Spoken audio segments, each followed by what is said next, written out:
धर्मपुर शहर की तपती दोपहर थी। आसमान जैसे अंगारे बरसा रहा था। तापमान 50 डिग्री के पार पहुंच चुका था।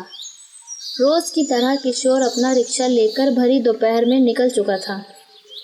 वो भरी दोपहरी में अपना रिक्शा चला रहा था, लेकिन फिर भी किशोर के चेहरे पर थकान से ज़्यादा जिम्मेदारी का बोझ था। उसकी एक बीमार पत्नी थी और 2 बच्चे। किशोर रोज़ सुबह जल्दी उठता, अपना रिक्शा साफ करता और ऊपर वाले को याद करता और कमाई के लिए निकल जाता। आज तो कल से भी ज़्यादा गर्मी है और कितनी तेज़ धूप हो रही है। इतनी गर्मी में मैं कैसे रिक्शा चलाऊंगा? लेकिन क्या करूं, मजबूरी है। बीवी बच्चों को जो पालना है, चलाना तो पड़ेगा ही। किशोर ये सोचता हुआ निकल पड़ता है अपना रिक्शा लेकर। वह अपना रिक्शा ले जाकर रोड की साइड खड़ा करता है। तभी एक महिला आती है। भैया, मंडी चलोगे क्या? हाँ मैडम जी, क्यों नहीं चलेंगे, आइए बैठिए। फिर वो महिला उसके रिक्शे में बैठ जाती है और कहती है, भैया, इतनी तेज़ गर्मी हो रही है, बहुत तेज़ धूप भी है। इतनी गर्मी में आप रिक्शा कैसे चलाते हो? क्या करूं मैडम जी, बीवी हॉस्पिटल में है, घर में 2 बच्चे हैं जिनका पेट पालना है और बहुत सारी जिम्मेदारियां हैं। गर्मी देखें या काम को। वह महिला थोड़ी देर चुप बैठी रही। शायद पहली बार उसने किसी गरीब की जिंदगी को इतने पास से देखा था। महिला मंडी पहुंचकर किशोर को पैसे देती है और कहती है, ये लो भैया किराए के पैसे, और ये 500 रुपये मेरी तरफ से। बच्चों के लिए कुछ अच्छा खाने के लिए ले जाना। नहीं मैडम, ये तो बहुत ज़्यादा है। नहीं भैया, ये आपकी मेहनत के आगे कुछ भी नहीं है। आप इतनी गर्मी में काम करते हो, आप ये पैसे रख लो। ठीक है मैडम, आप इतना कह रहे हैं तो मैं रख लेता हूँ, शुक्रिया। फिर वो अपना रिक्शा लेकर वहाँ से निकल जाता है। शाम को वह घर जाते हुए एक एनजीओ के पास रुका। उसने देखा वहाँ बहुत भीड़ है, लोग लाइन में लगकर खाना खा रहे हैं। किशोर भी लाइन में लग गया। भैया, थोड़ा खाना मुझे मिल सकता है क्या, मेरे बच्चों के लिए? क्यों नहीं भैया, ले जाओ खाना अपने बच्चों के लिए। ये खाना गरीबों के लिए ही है। अगले दिन किशोर ने देखा एनजीओ के पास खाना फिर से बट रहा है। वह फिर जाकर लाइन में लग जाता है। उस दिन जो आदमी खाना बांट रहा था उसने देखा और कहा, आप वही है ना जो कल आए थे? आपको देखकर लगता है आप बहुत परेशान हैं। हाँ भैया, मैं वही हूँ जो कल आया था। आपने मुझे खाना दिया था। मेरी बीवी हॉस्पिटल में है और घर में 2 बच्चे हैं, उनकी जिम्मेदारियाँ हैं। क्या करूँ, रिक्शे में इतनी कमाई नहीं है।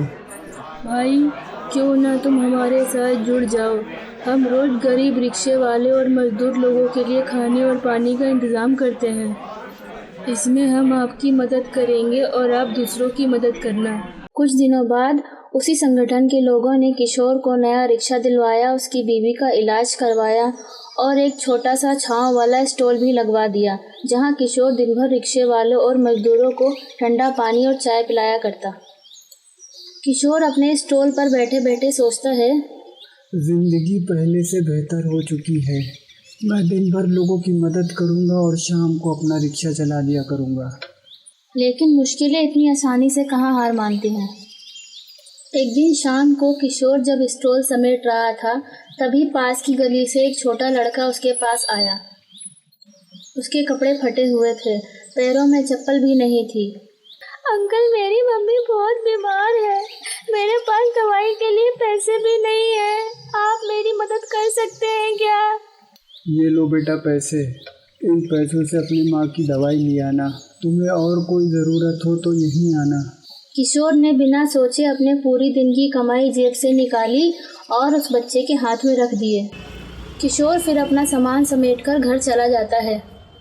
किशोर घर जाकर अपनी बीवी को सारी बात बताता है।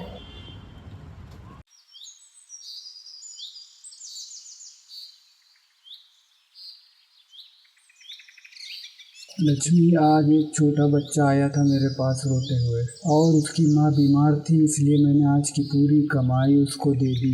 इसीलिए मैं आज तुम लोगों के लिए कुछ लेके नहीं आ पाया। ठीक है जी, आपने बहुत अच्छा किया जो उस बच्चे की मदद की। घर में थोड़ा बहुत ही राशन है, जो भी है मैं वही बना लेती हूँ। आज हम लोग थोड़ा खाना खाकर ही सो जाएंगे। थोड़ी देर बाद वह लोग खाना खाकर सो जाते हैं। कुछ समय बाद वह छोटा लड़का किशोर के पास रोज आने लगता है। इसी तरह समय बीतता रहता है।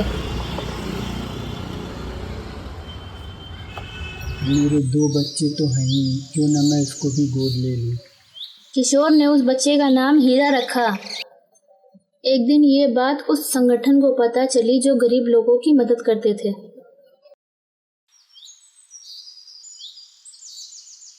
किशोर भैया, हम आपको एक नई जिम्मेदारी देना चाहते हैं। कौन सी जिम्मेदारी देना चाहते हो आप? आप हमारे संगठन के संयोजक बन जाओ, जिससे आप रिक्शे वालों और मजदूर गरीब लोगों को खाना खिला सको। मैं आपका शुक्रिया अदा करना चाहता हूँ कि आपने मुझे इस काबिल समझा। अब किशोर एक रिक्शे वाला नहीं बल्कि एक समाज सेवक बन चुका था। इसी तरह किशोर धीरे धीरे आगे बढ़ता चला गया। एक दिन वह बैठे बैठे सोच रहा था, काश मुझे भी पढ़ने का मौका मिल जाता। आज मैं डॉक्टर या इंजीनियर होता। खैर छोड़ो, अब तो ये हो नहीं सकता, लेकिन मैं दूसरों को मौका देना चाहता हूँ, बिल्कुल मुफ्त में। इसी तरह समय बीतता रहा। हीरा अब बड़ा हो चुका था और स्कूल जाने लगा था। वह छोटे छोटे बच्चों की पढ़ाई में मदद भी किया करता था। एक दिन हीरा से किशोर बोला, बेटा हीरा, क्यों ना हम अपना एक छोटा सा स्कूल खोलें, कैसा रहेगा? बाबू, बहुत सही रहेगा। हम उसमें गरीब बच्चों को पढ़ाया करेंगे, जैसे गाड़ी धोने वाले बच्चे, होटलों में काम करने वाले, सड़क के किनारे भीख मांगने वाले बच्चों को पढ़ाएंगे। फिर किशोर उस संगठन के पास जाता है जो गरीब लोगों की मदद करते हैं। मैं एक स्कूल खोलना चाहता हूँ जहाँ गरीब बच्चे मुफ्त में पढ़ सकें, ताकि आगे चल के उनको मेरी तरह रिक्शा न चलाना पड़े। ये तो आपने बहुत अच्छा सोचा है, हम इसमें आपकी मदद करेंगे। किशोर बहुत खुश होता है और अपने घर चला जाता है। कुछ दिनों बाद किशोर का स्कूल खुल जाता है। किशोर ने अपने स्कूल का नाम रखा छाँव विद्यालय। किशोर सभी से कहता है, इस स्कूल में पढ़ने वाले बच्चों को ना ड्रेस की ज़रूरत है, ना जूतों की, ना ही फीस की, बस दिल में पढ़ने की लगन होनी चाहिए। किशोर का स्कूल अब शुरू हो चुका था। उस स्कूल में हीरा और संगठन के लोग पढ़ाया करते थे और साथ ही बच्चों को खाना भी खिलाया करते थे। धीरे धीरे स्कूल में बच्चे बढ़ते गए। एक दिन सरकार ने उस स्कूल को रजिस्टर्ड कर दिया। इसी तरह रोज बच्चे स्कूल पढ़ने आया करते। एक दिन किशोर ने हीरा को पास बुलाया और कहा, हीरा, हमारा विद्यालय एक मान्यता प्राप्त विद्यालय बन चुका है। ये तो बहुत अच्छा हुआ बापू, अब हमारे विद्यालय को कभी कोई हटा नहीं पाएगा।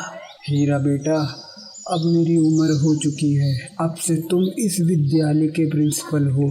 इसे और भी बड़ा बनाना, ताकि कोई भी बच्चा रोड पे भीख मांगता हुआ ना दिखे। इसी तरह समय बीतता रहता है। सभी बच्चे स्कूल आया करते और हीरा उन्हें पढ़ाया करता। किशोर स्कूल के पार्क में एक बेंच पर बैठा होता है और ये सब देखकर बहुत खुश होता है। किशोर अब बहुत बूढ़ा हो चुका था। एक दिन किशोर पार्क में टहल रहा था। चलते चलते वो गिर जाता है। तभी एक बच्चा उसे देख लेता है। वह बच्चा जल्दी जल्दी स्कूल जाता है और हीरा से कहता है, हीरा भैया, हीरा भैया। अरे राबू, तू आज स्कूल क्यों नहीं आया तू? अरे भैया, ये सब छोड़ो, पार्क में किशोर अंकल गिर गए। क्या? सच में? चल जल्दी लेके चल मुझे। तभी हीरा जल्दी जल्दी पार्क जाता है।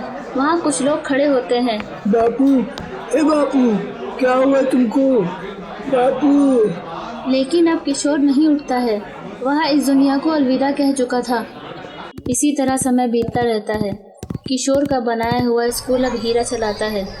इसी तरह हीरा स्कूल को बहुत आगे बढ़ाता है और समय के साथ साथ वह हर जगह अपना स्कूल खोल लेता है। फिर हीरा खुशी खुशी अपना जीवन जीने लगता है और साथ ही किशोर को याद करता रहता है।